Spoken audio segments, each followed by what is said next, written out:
Hello everyone, नमस्कार। फिर से स्वागत है इस वीडियो सेशन में। मैं यहाँ पे करंट अफेयर्स कराने जा रहा हूँ और इन करंट अफेयर्स में क्या होगा उसको हम जस्ट देख लेते हैं। पहले हम क्या बताने वाले हैं आपको।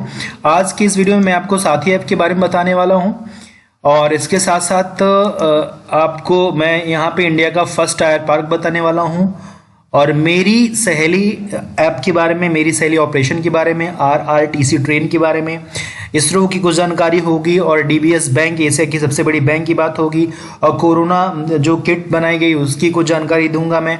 और जो परम सिद्धि सबसे शक्तिशाली भारत का कंप्यूटर है उसके बारे में बात करूंगा।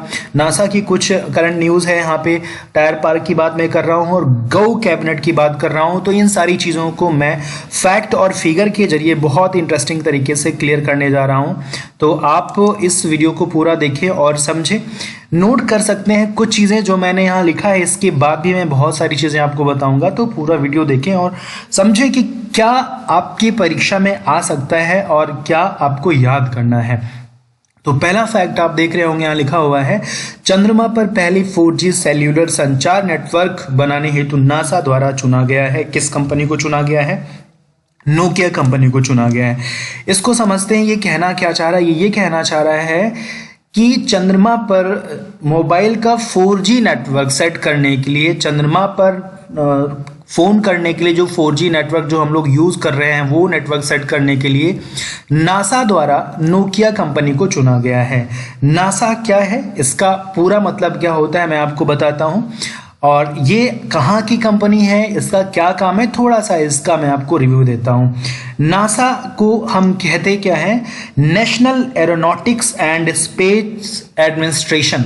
National aeronautics and space administration, ये कंपनी जो है या ये एडमिनिस्ट्रेशन, स्पेस एजेंसी है, ये कहाँ की है? ये अमेरिका की है।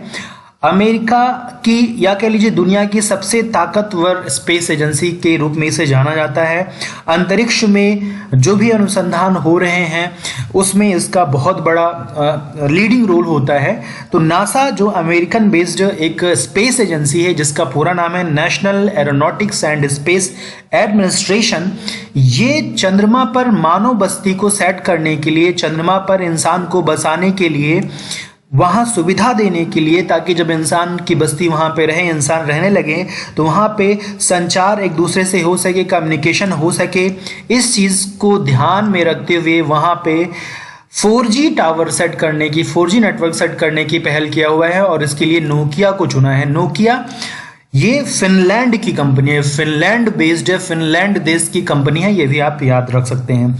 अब नासा दुनिया की सबसे ताकतवर स्पेस एजेंसी है तो इंडिया की कौन से है? इंडिया में भी इसी तरह की एक बहुत ही पावरफुल, बहुत ही महत्वपूर्ण स्पेस एजेंसी हमारे यहाँ काम करती है जिसका नाम है ISRO, Indian Space Research Organisation. ISRO का पूरा नाम इंडियन स्पेस रिसर्च ऑर्गेनाइजेशन। ये बेंगलोर में स्थित है, इसका हेडक्वार्टर बेंगलोर में है कह सकते हैं। और ये भी अंतरिक्ष में जो भी महत्वपूर्ण उपलब्धियां हम हासिल कर रहे हैं इसी का लीडिंग रोल होता है। अभी चंद्रयान का भी आपने देखा, बहुत जल्दी गगनयान, तो ढेर सारी चीज़ें की जा रही हैं। तो इसरो इंडिया के लिए ये सब काम कर रहा है और उसी का इंटरनेशनल या एक लीडिंग जो स्पेस एजेंसी है वो नासा है। तो नासा ने क्या किया है? नासा ने चंद्रमा पर 4G नेटवर्क सेट करने के लिए किस कंपनी को चुना है? नोकिया को चुना। नोकिया कहाँ की है? ये फिनलैंड की कंपनी है। आई थिंक ये सब क्लियर हो गया होगा। चलिए आगे दूसरे फैक्ट पे आते हैं। जिला स्तर पर सार्वजनिक वित्तीय प्रबंधन प्रणाली PFMS को संचालित करने वाला पहला केंद्र शासित राज्य कौन सा बन गया है? जिला स्तर पर सार्वजनिक वित्तीय प्रबंधन प्रणाली, ये क्या है? PFMS को समझते हैं public financial management system. Jammu Kashmir ये राज्य बना है। इसके बारे में थोड़ी सी और जानकारी मैं आपको देना चाहूंगा। देखिए मैं बताता हूं, इसका पूरा नाम PFMS क्या है? Public financial management system.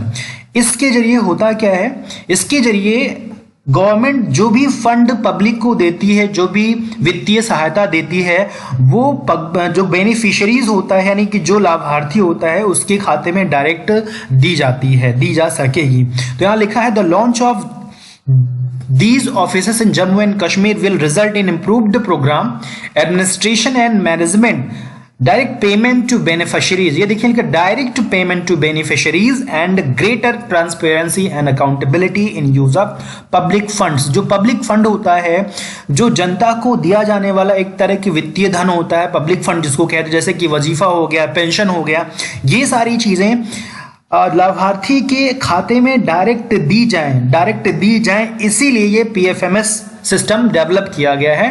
तो ये जम्मू कश्मीर में जिला लेवल पे, जिला स्तर पे जो अभी सबसे पहले जम्मू कश्मीर में लागू किया गया है। तो ये आपको याद रखना है कि जिला लेवल पे पीएफएमएस स्कीम लागू करने वाला पहला केंद्र शासित राज्य कौन सा बना है, ये आपको बताना है।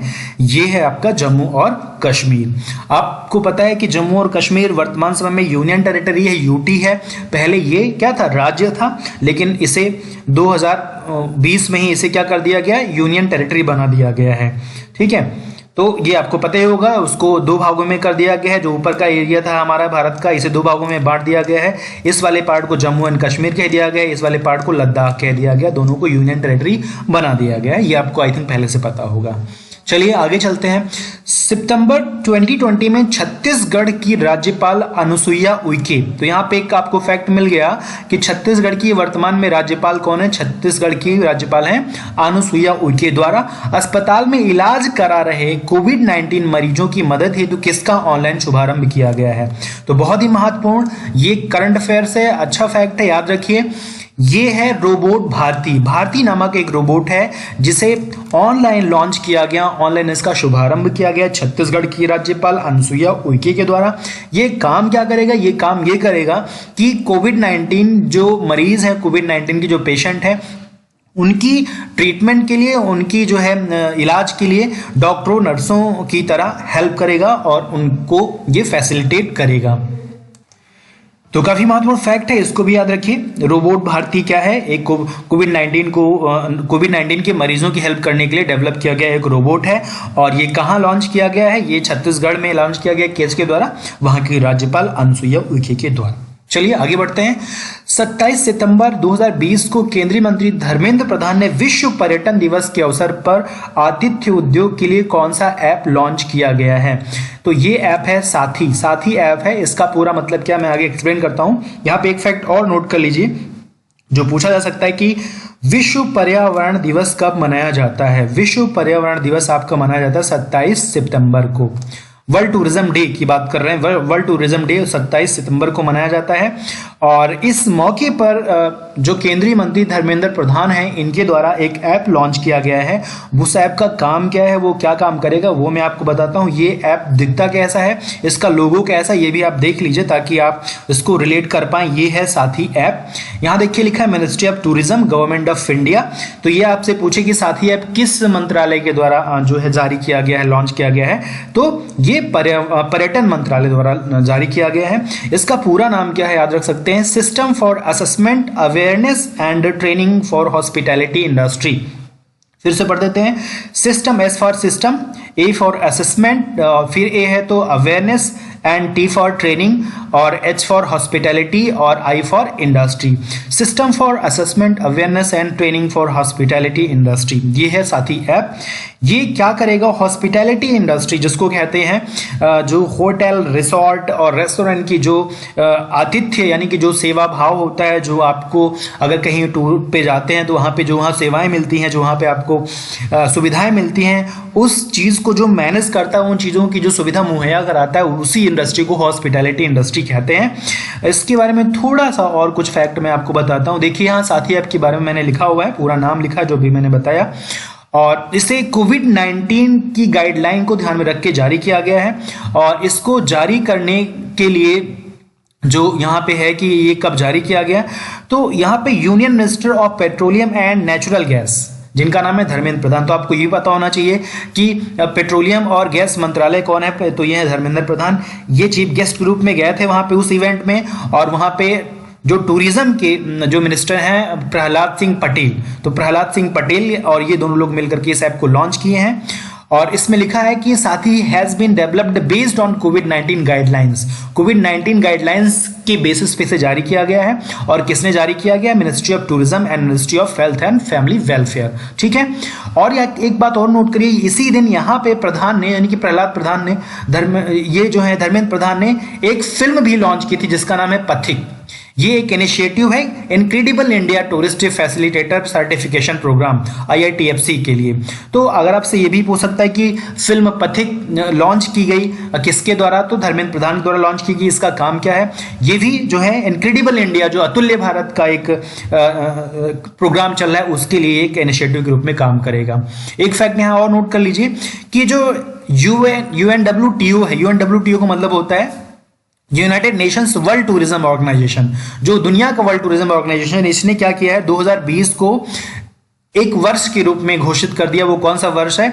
Years of tourism and rural development. Years of पर्यटन, और रूरल का मतलब क्या होता है? ग्रामीण विकास। पर्यटन और ग्रामीण विकास का वर्ष इसे घोषित किया गया है 2020 को। ठीक है। तो ये साथी है क्या करेगा? ये जो है लोगों की हेल्प करेगा हॉस्पिटैलिटी इंडस्ट्री को अच्छे से चलाने के लिए। और यहाँ पे एक चीज़ और इसी के तहत मैं बता दूं कि यहाँ पे जब उस इवेंट को प्रहलाद सिंह पटेल एड्रेस कर रहे थे, तो उन्होंने ये कहा कि जो नरेंद्र मोदी जी ने आपसे रिक्वेस्ट किया है कि सब जो नागरिक है कम से कम 15 डेस्टिनेशन को 2022 तक कम से कम भारत की 15 टूरिज्म की डेस्टिनेशन को विजिट करें, ताकि वहाँ की जो लोकल का टूरिज्म है वो प्रमोट हो सके। लोकल फॉर वोकल का नारा प्रधानमंत्री दे रहे हैं, आप जानते होंगे। तो यहाँ पे आप नोट कर सकते हैं कि अगर आपसे पूछे कितने वर्ष तक या किस वर्ष तक प्रधानमंत्री ने ये कहा है कि कम से कम 15 डेस्टिनेशन को आप विजिट करिए, तो वो है 2022 तक। और 2022 तक कितने डेस्टिनेशन को विजिट करने के लिए कहा है? तो 15। ठीक है। इससे क्या होगा? वहां का लोकल का जो स्थानीय पर्यटन को विकास, स्थानीय पर्यटन के विकास में मदद मिलेगी और वहां पे लोगों को रोजगार मुहैया हो पाएगा। और यहाँ पे डैड को भी जान लीजिए। देखो अपना देश नाम का जो है जनवरी में एक इनिशिएटिव शुरू किया गया है, लॉन्च किया गया है मिनिस्ट्री ऑफ टूरिज्म के द्वारा। डैड को भी जानिए, देखो अपना देश, जनवरी 2020 में। ठीक है। तो यहाँ पे बहुत सारी चीजें मैंने दिया हुआ है, आप चाहे स्क्रीनशॉट लेकर के इसको नोट भी कर सकते हैं। ठीक, चलिए आगे चलते हैं, बहुत लेंदी हो जाएगा फिर ये। नेक्स्ट देख लेते हैं। नेक्स्ट क्या है? ये है पूर्णतः डिजिटल हाईटेक क्लासरूम वाला देश पहला राज्य कौन सा बन गया है? पूर्णतः डिजिटल हाईटेक क्लासरूम वाला देश का पहला राज्य कौन सा बन गया है? बहुत महत्वपूर्ण है। ये केरल है। केरल जानते हैं लिटरेसी रेट में सबसे आगे है। तो लिटरेसी रेट में सबसे आगे है, तो यहीं सबसे पहले हाईटेक क्लासरूम भी बना हुआ है। ये ध्यान दीजिए। देखिए कि कैसा है, कैसे दिखता है, मैं आपको दिखाता हूं। और ये फैक्ट काफी इंपॉर्टेंट है और आप इसको यूं ही नोट भी कर सकते हैं कि देखिए कुछ इस तरह का एक सीन है। पूरी तरह से डिजिटल क्लासरूम है वहाँ पे केरल में, और इस तरह से हाईटेक क्लासरूम में वहाँ बच्चों को पढ़ाया जा रहा है। तो केरल ही हो सकता है, क्योंकि वहाँ की लिटरेसी रेट बहुत ज़्यादा है, वहाँ पे चीज़ें बहुत वेल अप टू डेट हैं। तो ये तो बहुत ईजिली आप गैस भी कर सकते हैं, लेकिन फिर भी जानिए कि पूरी तरह से हाईटेक हो गया है ये केरल राज्य, और देश का पहला राज्य बना है जहाँ पे ये हाईटेक सुविधा दी जा रही है। तो वही मैंने यहाँ लिखा है, Kerala becomes first state to have completely digital hi-tech classrooms in all public schools.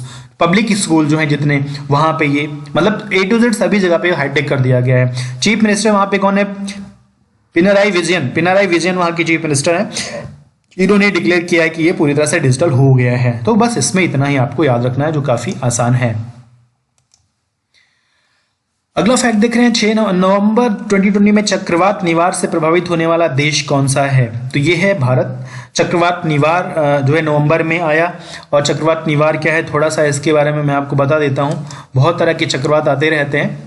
तो ये बहुत ही the very severe cyclonic storm Nivar was a tropical cyclone which brought severe impacts to portions of Tamil Nadu and Andhra Pradesh in late November 2020। तो ये एक तरह का चक्रवात था, बहुत ही भयानक। इससे जो है लगभग यहाँ डैमेज कितना हुआ? 600 मिलियन $US का अनुमानित डैमेज हुआ था। 23 नवंबर से 27 नवंबर के बीच ये रहा था इंडिया में। और ये अफेक्टेड एरियाज कौन से रहे, नोट कर सकते हैं, तमिलनाडु, श्रीलंका, आंध्र प्रदेश के एरिया में इसने तबाही मचाई। और इसकी जो स्पीड थी 120 किलोमीटर प्रति घंटा की स्पीड से हाईएस्ट विंड यहाँ पे आई थी, और ये बहुत ज़्यादा डेवास्टेट करके गया है। और जितना आपको याद रखना है कि ये जो है 23 नवंबर 27 नवंबर के बीच रहा। और ये कहाँ पे डैमेज ज़्यादा किया है, तो तमिलनाडु, श्रीलंका, आंध्र प्रदेश, ये आपको याद रखना है। आगे चलते हैं, यहाँ पे लिखा है भारत का पहला टायर पार्क कहाँ खोला जाएगा। ये बहुत इंटरेस्टिंग है, पहला first tier park of India कहाँ खोला जाएगा, कोलकाता। बहुत इंटरेस्टिंग ये इन्फॉर्मेशन है, मैं आपको तस्वीरें दिखाता हूँ, बहुत खूबसूरत तस्वीरें हैं। अब देखिए ये इस तरह का पार्क, जितने वेस्ट टायर हैं, टायर को लगा करके, टायरों को यूज करके बहुत खूबसूरत जो है पार्क तैयार किया जा रहा है इस तरह से। तो स्क्रैप जो मटेरियल है, टायर का जो वेस्ट मटेरियल है, जो बेकार टायर है, उससे क्राफ्ट वर्क तैयार करके इसे बहुत खूबसूरती के साथ सजाया जा रहा है और आपको बहुत पसंद आएगा ये। मैं और आपको दिखाता हूँ, ये देखिए कितना खूबसूरत, ये बैठने का भी सब टायर का ही बनाया गया है, इस तरह की डिजाइनें यहाँ दी गई हैं। तो ये सब जो आप देख पा रहे हैं, ये सब टायर पार्क का है। और ये टायर पार्क कहाँ डेवलप किया जा रहा है, ये आपको याद रखना है, ये है पश्चिम बंगाल यानी कोलकाता में डेवलप किया जा रहा है, West Bengal. That's India's first tire park where artworks made from scrap and defective parts will be on display. तो जो स्क्रैप और डिफेक्टिव पार्ट है उनसे आर्ट वर्क तैयार किया जाएगा, जिसे वहाँ डिस्प्ले किया जाएगा। तो इससे बहुत यूनिक तरह का एक कॉन्सेप्ट निकल के आया है और इससे जो टायर का वेस्ट मटेरियल वो भी यूज हो जाएगा और बहुत बेहतरीन खूबसूरत पार्क भी आपको खेलने के लिए मिल सकता है। तो याद रखिए कहाँ पे, कोलकाता में। भारत में HPC-AI high performance computing artificial intelligence, HPC का मतलब होता है हाई परफॉर्मेंस कंप्यूटिंग, AI का मतलब आर्टिफिशियल इंटेलिजेंस होता है। परम सिद्धि, इसका नाम है परम सिद्धि, को विश्व में सबसे शक्तिशाली कंप्यूटरों में कौन सा स्थान प्राप्त हुआ है। बहुत महत्वपूर्ण ये फैक्ट है, 63वां स्थान प्राप्त हुआ है परम सिद्धि, जो इंडिया का है या कह लीजिए एशिया का सबसे high performance computing artificial intelligence है। मैं दिखाता हूं ये कैसे दिखता है, इसको भी देख लीजिए आप। ये है भारत ने यहां लिखा, भारत के परम सिद्धि ने प्राप्त किया दुनिया के सबसे शक्तिशाली सुपर कंप्यूटरों की सूची में 63वां स्थान। ठीक है, तो ये परम सिद्धि है, ये HPC-AI है और 63वां स्थान इसे प्राप्त हुआ है। ये याद रखिए, बहुत बहुत महत्वपूर्ण फैक्ट है। तो ये आपसे पूछा जा सकता है, थोड़ा सा यहाँ डिटेल इन्फॉर्मेशन देता हूँ। Param Siddhi is a high performance computing artificial intelligence HPC-AI super computer that was established at CDAC। ये थोड़ा सा टेक्निकल इन्फॉर्मेशन है, ये आप याद रखना चाहें याद रख सकते हैं, अब बाकी उतना आप याद रखिए उतना आपके लिए काफी है।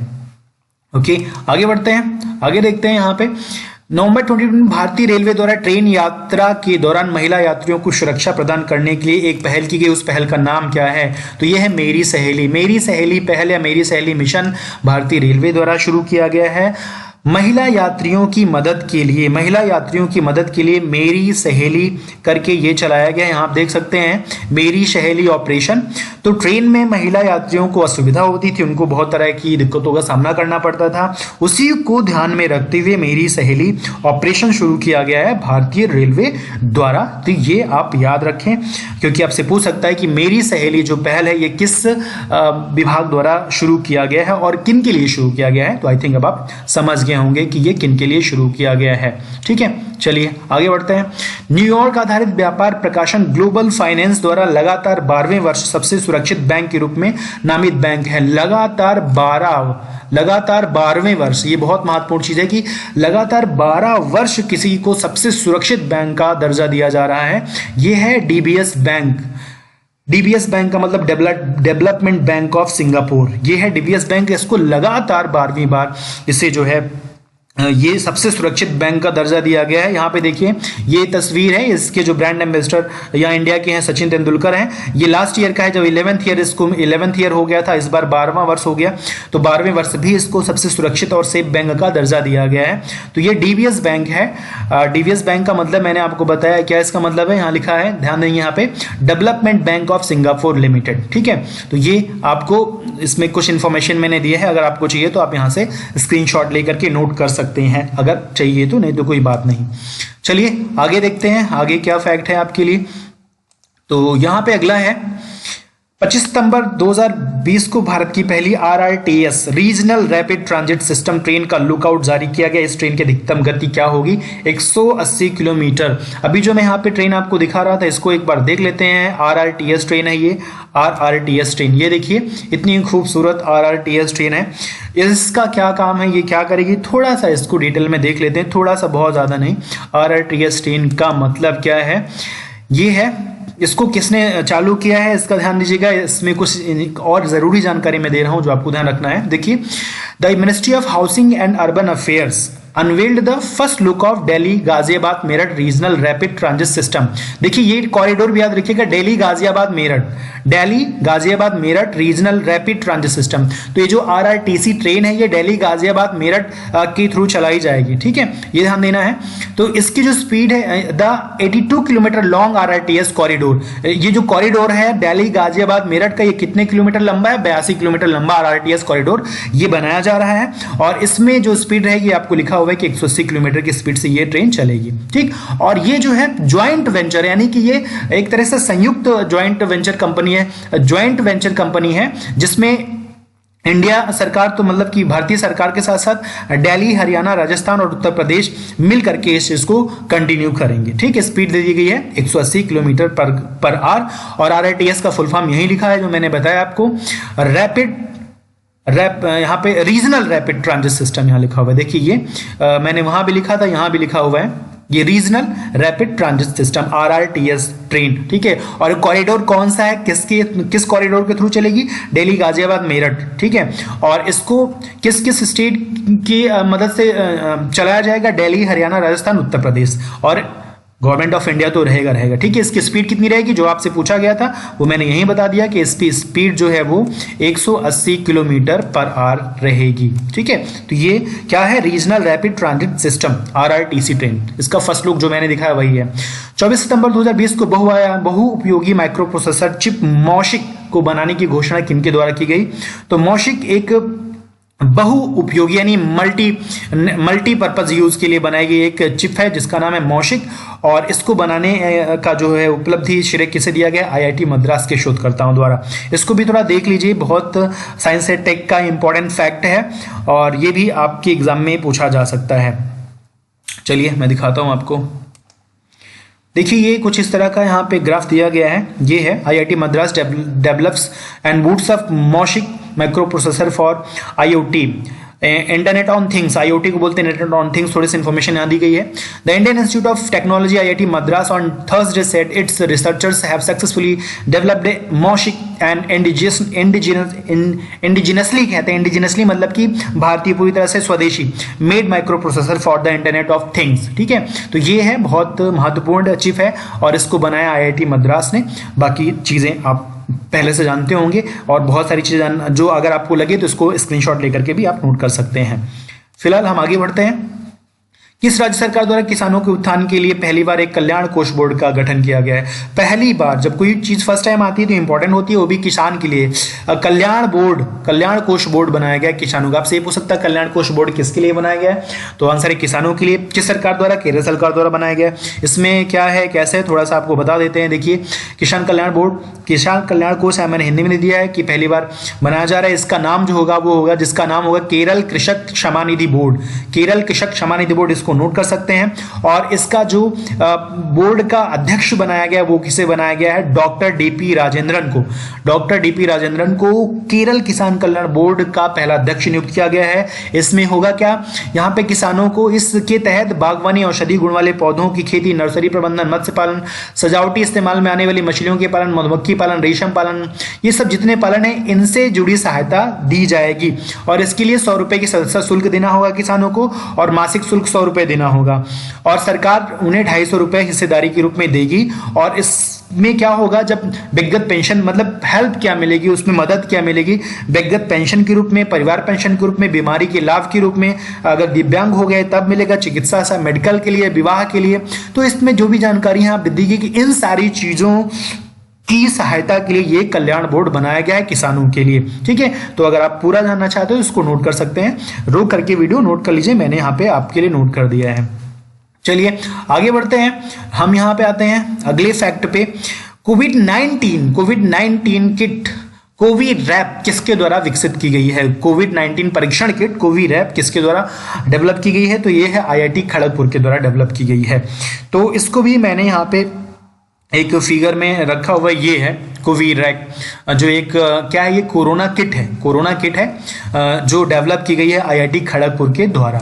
तो सिर्फ याद रखना है किसके द्वारा, इसका नाम क्या है, कोवीरैप, किसके द्वारा डेवलप की गई है, आईआईटी खड़गपुर के द्वारा। उत्तर प्रदेश में धान खरीद नीति 2020-21 के तहत धान खरीद का कितना लक्ष्य रखा गया है, तो ये बहुत ही सिंपल सा फैक्ट है, इंपॉर्टेंट है यूपी के लिए।